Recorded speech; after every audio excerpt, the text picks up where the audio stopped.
I have the honor to present Alain Mowat, Head of Research and Development at Cyberdefense and Orange Cyberdefense. So sorry. And I'm really looking forward to the talk because he will tell us how you and your team, or you alone, took over Dell's Wyse management suite with great effect from what I know. So thank you very much. Thanks. So welcome. As you just mentioned, my name is Alain Mowat. I work as the head of research and development at Orange Cyberdefense here in Switzerland, which mostly means, or in one way means that I'm a pen tester. I've been a pen tester for over 15 years, but I have more time on my hands to dig into more interesting research subjects, such as the one that we're talking about today, which is Dell or Wyse thin clients. So maybe just by a show of hands, how many of you happen to use or know of these devices? We have 2. So you're in the right room. 3, okay. So for all the others, well, you're essentially in the same position I was a few months ago when I received this message in our internal chat from one of my colleagues. I asked ChatGPT to translate this for those of you who might not speak French. But essentially, my colleague was on a red team assessment at a client and had found a way to intercept communications between these thin clients and the management server, which the Wyse management suite. And within these communications, he had found some additionally encrypted passwords. And he was very interested in being able to decrypt them because the password was the one of an account which was not directly domain admin, but very close to that in the client infrastructure. So he was obviously very motivated in figuring out how to decrypt his passwords. So at the time, I had no idea. I'd never heard of this before. But I thought, why not? Why not have a look? Which kind of brought me down a rabbit hole that I've been exploring pretty much ever since. But yeah, so I started off by Googling the solution, found out this nice web page, and noticed that, well, like the 6th word on there is like it's a secure solution. So of course, I abandoned everything and went on to something else. No. Typically, I found that oftentimes when you have to state that you are in a certain way, it usually means you're not. And saying that you are secure typically tends to mean that you're not that secure in the end. But what's nice from here is that you can actually download a trial version of the device, which turns out to be just a relatively simple Java web application. Well, maybe not that simple, but it's a Java web application. You might have already seen this, something that looks like this.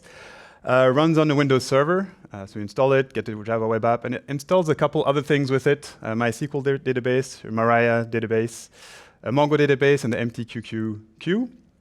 So all kinds of things that get installed in here. And then you can kind of use this. I see it very similar to a sort of configuration manager or Intune or maybe GPOs, where you define different groups of devices that you kind of put together depending on, I guess, what thin client they are, what firmware they're using or something like that. You can define several of these. And on the other side, you have policies, which will contain a number of configuration options, number of packages to deploy, firmwares to apply, and so on the different devices. So you can obviously define many of these and assign them to the different device groups. This is kind of my very quick understanding of how it works. I'm sure behind the scenes there's somebody from Dell who would be able to explain this a lot better than me, but this is my kind of overview of what it looks like. And once you've assigned the policies, depending on what the thin clients are or what clients can be configured, you can deploy firmwares, applications. It doesn't only support thin clients. You can also add regular Windows devices, Linux devices. So you can really control pretty much anything in that respect. So you can configure all this through the management portal, which is the Java web application there. So I installed this and kind of set myself a few goals. The first one, obviously, being to try and decrypt the data that my colleague had intercepted was the main point of this research. But I want to go a little bit further because reading through what it does, I kind of saw it as sort of C2 server. Like it can distribute, not malware, but potentially it could distribute malware to all the devices. So I wanted to try and recover all the policies, not only the one that my colleague had intercepted, maybe compromise the device through the system, or just compromise the server itself, because if you're able to compromise the server, you can obviously do pretty much whatever you want afterwards. So after installing it, one of the first things I looked at was the MySQL database, and it might be a little bit small, but looking into this, after having installed the system, I noticed that, well, I have my user account, which is the one I created during installation, but there are a number of other accounts which had been pre-installed during the installation as well. So system user, mobile admin, all kinds of things in there. Some of them have a password associated to them, some of them don't. So I got quite excited because if I start searching for these, online, I didn't find any references to them. So in Dell's documentation, they never mentioned them anywhere. So I sent the passwords off into our password cracking rig, and very quickly found that the password was change it now. Which I thought was kind of interesting because since they don't mention them anywhere, how are you going to change them? So I don't know if Dell expects you to go and break them to then change them, but yeah, interesting situation. So obviously I got very excited. I was like, yes, this has taken me about 5 minutes and I already have a vulnerability. Tried to log in, and surprisingly, it actually works. Like, it does generate an authenticated session, but it doesn't actually allow you to access anything. So while the authentication functions, you do log in, all the endpoints, all the authenticated endpoints require you to be part of a group or multiple groups. And in this case, these accounts are not part of any of the groups, so you can't do anything. So I went from super excited to very demotivated very quickly, but I do think it is still somewhat suspicious. I mean, I don't know why all these accounts are there. Maybe they're used later on, depending on how you configure the solution, but at this point in time, I was obviously a bit sad. So I continued setting up the solution, ended up creating a few device groups, a few policies, just testing out how it worked, and ended up reproducing something very similar to what my colleague had, where I was able to intercept communications that we have here. And the way it works is, I think it's sort of regex based. If you have certain configuration options which contain the term password, it will decide that these are sensitive and have to be encrypted. So at this point, since it hard-coded accounts in the solution, I thought, well, maybe they've hard-coded an encryption key or something, which was my main hope at this point. Unfortunately, looking into it, they actually did this relatively well. And I found out later on that the way they do this is that these sensitive values, such as password, are encrypted in the database itself with what they call a tenant key. And when they're sent to a device, they actually decrypt it using AES with the tenant key, then re-encrypt it with a device key. So it's going to be different for every single device that connects. So I didn't find any issue here, which was obviously a bit sad for me, but led me to kind of continue exploring the rest of the solution. So as I mentioned, most of the endpoints required authentication. You need to be assigned to different groups and so on. And there's no obvious way of circumventing authentication, which you might find in certain cases. But the one thing that was very interesting in my respect was that you can actually enroll new devices to WMS. So either administrators manually add new thin clients or new devices they want to manage, but the devices themselves can also say, hey, I'm a device, I want to be managed. Usually this will require that an administrator validates the enrollment, but this can be disabled in the admin interface. The couple prerequisites to be able to do this, well, you have to know where the WMS server is or which server you want to register to. You need to know a device group or a device group identifier, which is a semi-arbitrary string. It can also be configured manually, so it's not always random. But you don't absolutely need this. If you don't specify it, you'll kind of join an unmanaged default group in there. And yeah, obviously, once you're enrolled, you can call a lot more endpoints and do various things. In practice, it looks like this. You send a first request with a group token. If you don't know it, it will join the default unmanaged device group. This creates some kind of temporary, what they call an owner ID, which is a bit weird, which is the ID we have on the right, which you can then use to register a device. So I didn't reverse engineer this whole request here, but I was able to install this on a Windows virtual machine with the Wyse device something, WDA, and it generates this request, which will force the server to generate a Wyse identifier, which identifies your device, and an authentication code, which we have over here. So this can be done by any machine. You don't need any validation yet at this point. You can just register your device like this. Once you're registered, you can actually call an interesting function that I saw, which is getKey, which is the one which returns the device's encryption key. So you specify it here. Interestingly, you actually specify a device identifier in the URL, which is a bit strange, because technically you're authenticated with these headers here. So you authenticate with the headers here, but you can actually specify any device you want here to, in practice, retrieve the encryption key of any other device if you happen to know its identifier. So it took me a little while to figure out how this works, because it's not just the authentication code which is returned here, but if anybody wants to do any more research on this, you have to base64 encode the SHA-3 hash of the Wyse identifier, the current date, and the authentic code that you received in the previous device. And at this point, you get an encryption key, which is the one you have down here. Now, I thought at this point, well, great, I can register a new device, get the encryption key, and decrypt the policy that my colleague had found. Unfortunately, it's not that simple. Clearly, they had actually thought about all these kind of things, and when you call this get key in point, it creates a new encryption key for the device and replaces the old one. So even if you register a new device, you won't be able to decrypt old values that were intercepted previously. So once again, I was a bit disappointed. If you do happen to have one of these devices, if it's on a Windows device, you can retrieve the encryption key in a special registry folder that you have here. I haven't actually dug into the other types of devices where you can find these, but of course, if you have physical access to a device with sufficient permissions, you're going to be able to retrieve the encryption key. And once you're authenticated, you can actually, once you have your key, you can go and just get a configuration file and retrieve everything which is in there, depending on which group you joined earlier. So up to now, this is all just standard way of the application functioning. But there are actually two very important weaknesses in the enrollment process. Now, one of them I can't talk about too much because it happened, and I'll talk about this a little bit more later, but I reported it through Bugcrowd, and there's a policy which says I cannot talk about this.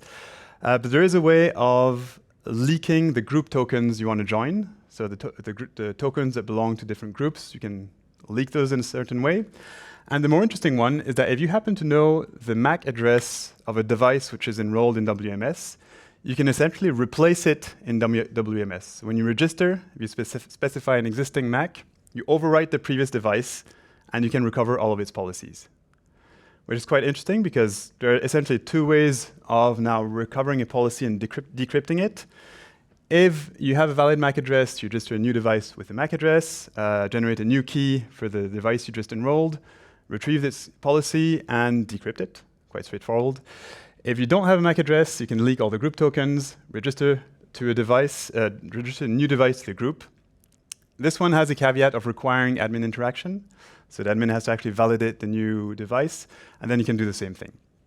Interestingly, if you're replacing an existing device, it doesn't need to be validated by an admin. So you immediately replace it and are able to retrieve all this configuration, which is what I did here. I just kind of automate this, just a thing. So at this point, I do have the ability to decrypt policy data. I can essentially recover all policies either by leaking the group tokens or impersonating a device's MAC address. Unfortunately for my colleague, this took me way longer than the assessment itself. So I was able to find all this, but he wasn't able to use it during the assessment, which was a bit of a shame. But I still wanted to go a bit further and see if it wasn't possible to compromise the device or compromise the server itself. So you might have noticed during the registration process, there is one specific option here where the device that's enrolling specifies which type of device it is. This one here is probably like a Windows device. And the solution supports lots of different devices. I kind of mentioned earlier, you have the thin clients, Windows, Linux, and so on. And this can be obviously specified by the device when it registers. And within all the device types, so you can see there are quite a lot of them. You have your different I/O. You have some mobile devices as well, ThinOS, and so on. One of them stood out to me, which is the local repo device, a specific ID 58 here. And the reason it stood out is because while using the WMS server, I noticed that this is actually an integral feature of the device, the local repository, which is created by default when you install the solution, which is where all your files are going to be stored. Like all the applications, the packages you deploy to your endpoints will be stored on the local repository. And I thought, well, this is interesting. I can specify pretty much anything I want when I'm registering. What would happen if I want to be a local repository? Was this imagined by the Wyse developers? And it turns out, not at all. Because if you do that, the thing stops working, like the UI stops working. If you look in the logs, you'll find that the server really expects there to be one single local repository, so you kind of break the solution by doing this. So not great, but you can, instead of creating a new local repository, replace the old one. If you know the MAC address, you can register a new device as the previous local repository and reconfigure it, essentially. And typically, by default, you have like a sort of, where do I have it? Over here, like you have where the different files are located, so where your policies or your configuration files and packages are located. So this is something you can reconfigure. So as an attacker, what I might do is change the URL of the repository, point it to a server I control, and then from then onwards, any device that's recovering policies, downloading packages, will download it from my server. So I could deploy malware in this way, or just steal hashes. If I'm using Responder or any other tool, steal hashes, replay them, and so on. I wouldn't recommend it during a pen test, because obviously you're kind of breaking the whole solution like this. But technically, it is possible. I wanted to see if I could go a little bit further and actually use this to execute commands on the server, because I'd noticed I'd kind of dug into all the endpoints already at this point, looking very specifically at any endpoint that allows file uploads and file downloads on the server. And they're very strict on what types of files and how they do this. So you'd be able to specify a valid file name here, but there's no path traversal in this specific in these different endpoints.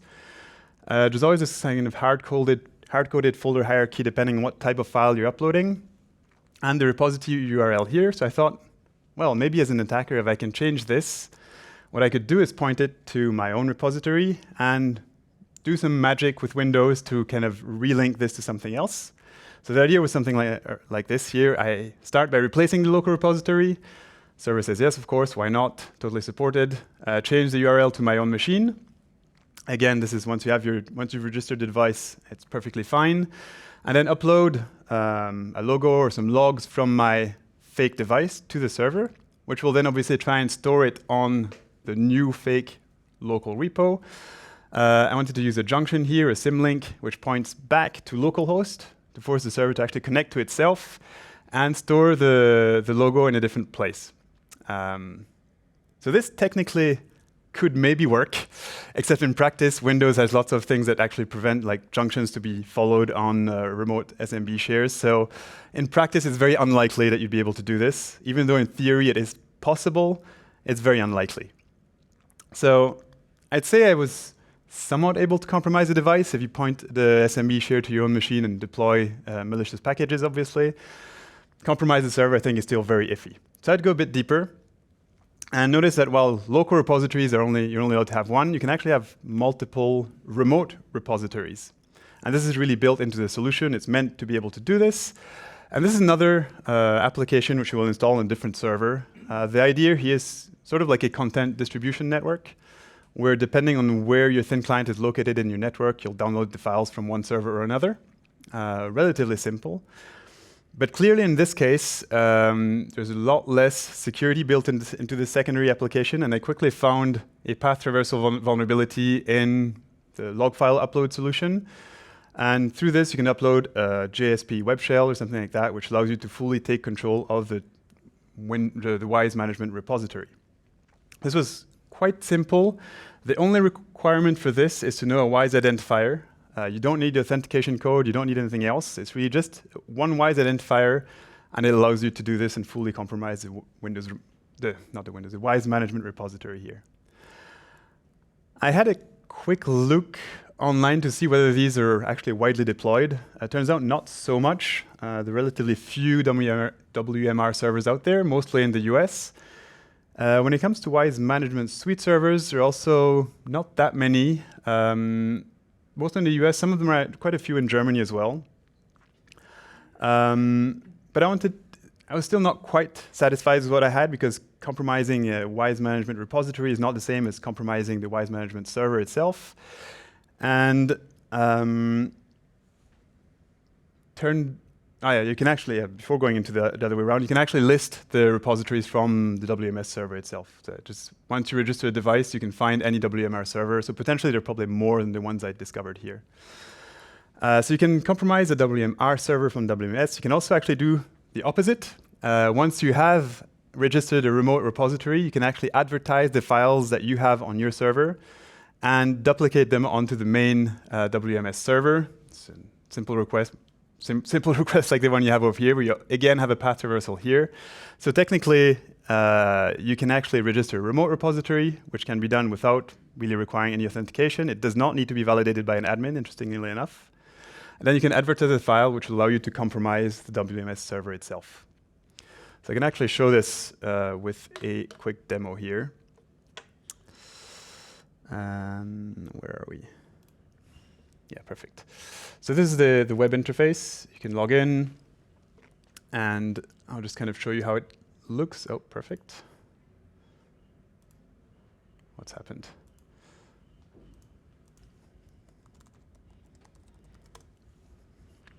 There we go. So this is just a simple instance I installed locally, nothing much in here, just the file repositories. By default, we have 2 different ones. And I'm just going to run the exploit I have, which will essentially create a new remote repository in here, which is the first thing I'm doing here.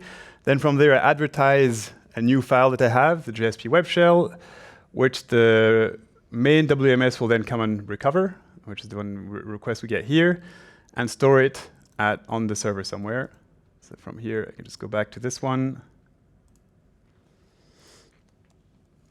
and go to my web shell and execute code on the server. It's all pretty cool. So you have a full compromise of the server. Obviously, from there, you could technically compromise all the clients which are connected as well, right? And we have the wrong setting here. Just go back. All right. So at this point, I think I can say that I've compromised pretty much everything. Obviously, far too late for my colleagues. I couldn't really help him on this. But full control over WMS on the remote repositories, the main server itself, the devices. And where it gets even more exciting is that they actually have a cloud environment. There's a US tenant, a EU tenant. So you don't actually install, right? I suppose there are very few companies that actually install their own WMS server, which is why I didn't find that many of them. But of course, the cloud environment is also vulnerable. And interestingly, the vulnerability I'm not allowed to talk about functions cross-tenant as well. So you register one tenant, or you can create your own tenant essentially as a trial. You can then leak the group tokens of any other tenant. And very often within the group token, it also leaks the company name that you're targeting. And from there, you can then compromise pretty much anything you want. At the time, there were about over 300,000 devices registered on the European tenant. I should really have looked at the US one because I think it's way more used over there. So I expect there's probably a lot more over there. As a bonus vulnerability, there's also it's sort of cross-site scripting vulnerability when you're advertising the files. But in the end, I wasn't able to exploit it because of the CSP, which is quite strict. So it really felt like a sort of CTF challenge here, where I could control the style sheets within the page, extract a CSRF token, and all kinds of fun things like that. So obviously, it took me a little bit too long to help my colleague, but I did eventually disclose all of these issues to Dell. The main goal was not getting kind of bounty or whatsoever. I wanted to be able to talk about them, like here today. So I said this in my first send in one submission through Bugcrowd. They then told me that I could send other submissions through emails, and to which they then responded with obviously $3,000 for the first bug here, which is, well, I'm not against getting $3,000, but not really what I wanted. Disclosed another one, so we're up to 7 vulnerabilities here. Then there were lots of back and forth between Dell and me to try and reproduce the findings. I'm not quite sure why, because essentially using the default config that anybody should be using, but they had some issues here. Eventually, they acknowledged 5 vulnerabilities. So 2 of them disappeared somewhere. One of them I understand because I didn't even mention it during the presentation, but there's definitely something missing here. And a little bit later, they ended up publishing an advisory with 5 CVEs in there, which I find particularly strange because the first one, okay, is the exposure of sensitive information. It's the group token leak. I'm not quite sure why through data queries. It had absolutely nothing to do with it. Unrestricted upload a file, that's pretty obvious. The remote command execution, which you can do without really requiring an account. CVSS 4.7, why not? This is the XSS, very obviously. That's pretty legit. This one, I have no idea what it is. Insufficient resource pool vulnerability. I can only assume it might be the fact that you can replace a local repository or a remote repository. No idea. Or maybe it's this one, or something to do with the MAC address. So So a bit weird, to be honest. I'm not quite sure what has been corrected or not. They didn't ask me to come in and review the changes, so I hope they're corrected. I hope they've been sufficiently remediated. But I do think that for this one particularly, they must have confused my vulnerability with somebody else's. It just doesn't make any sense. So as far as recommendations go, obviously, if you happen to be using this, make sure you update to the latest version. I would definitely require admin validation whenever somebody adds a new device, when a new device enrolls. Also monitor for new device enrollments and so on, because if somebody replaces an existing device by knowing its MAC address, it doesn't require validation. So just being at least notified when this happened would be a good thing. And just understand that the secrets which are shared can very easily be decrypted in the end by the different devices themselves. So if you happen to share or set up configurations that have these, don't use domain admin accounts, obviously, within there. All right, so that's pretty much it. I do have the slides online. If you want to scan the QR code, you're free to do so. Although, heads up, I have been working on a buffer overflow and a QR code scanner, so I'm not sure I would trust the QR code itself. But you find everything on here, and if you have any questions, well, happy to answer them now or later during the networking. Thank you very much, Alain. That was indeed very interesting. Thank God I don't have a Wyse client. I think we have maybe time for one question, because I do not. No, I don't want. Yeah, here we are. Thank you. So for the CVSS, which is low, do you think it's because it's an on-premise instance and they didn't consider the SaaS solution, or? I have no idea. Honestly, I don't. I'm pretty sure they misattributed some of these. So this one is definitely the path reversal in the upload file. I don't know if it's both of them, because there's one on WMR, one on WMS. So I don't know which one they reference here, because one of them has disappeared. So I don't know how they calculated the CVSS. I'm only happy that I don't rely on these to make a living, because I'd have to justify that, no, this is not 4.7, this is a lot higher. But yeah, I have no idea. Thank you. So, any more questions? No? I think your time is up. If you think of anything to ask Alain, go back to him. Yeah. And yeah, we are now almost at the end of Cyberstorm, so there's a closing and no speech in Arena. Please go there. Please stay for the evening apéro and raffle and everything party going on in the end. So, and thank you for being here.